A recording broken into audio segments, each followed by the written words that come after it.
Diagnosis before treatment. Please feel free to steal shamelessly from me.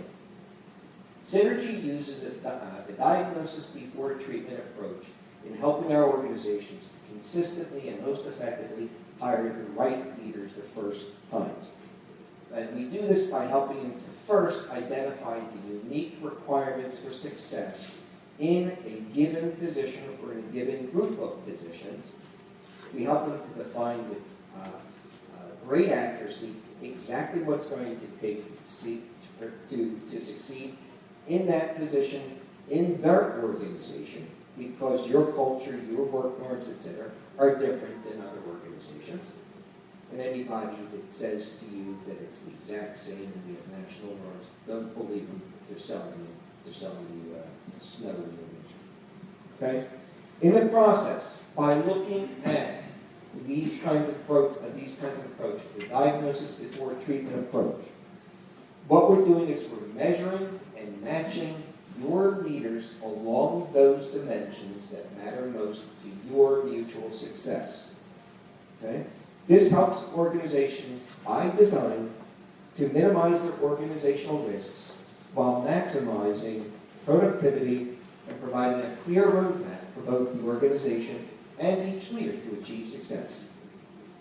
Just as evidence-based medicine, I know a lot of the organizations that are in the room are hospitals, health systems, healthcare related.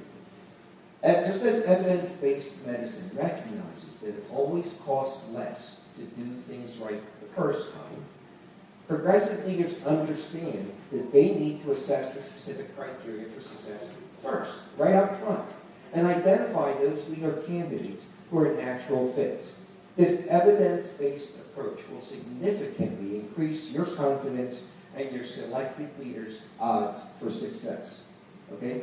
And going back to my statement a few seconds ago about it always costs less to do things right the first time, how many of us have been in organizations or even know of other organizations where they had a revolving door in a position and they were so rushed to get it done, to find somebody, that they hired basically another person who was a poor fit. Okay?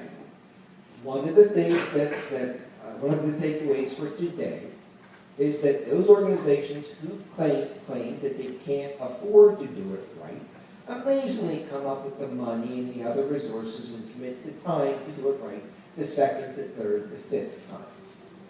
Okay? Just to share with you, I mean, I'm leaving the end very open for conversation, but one of the classic cases in which we were involved was with a nationally recognized health system that had 6 CEOs in the space of 10 years. Okay? They did the normal thing after the first, the second, the third, and this was over their flagship hospital, an internationally recognized health system. After the first, the second, the third CEOs left, were terminated, in the space of like a year to an average. They blamed it on the people. Just a normal thing, astronauts.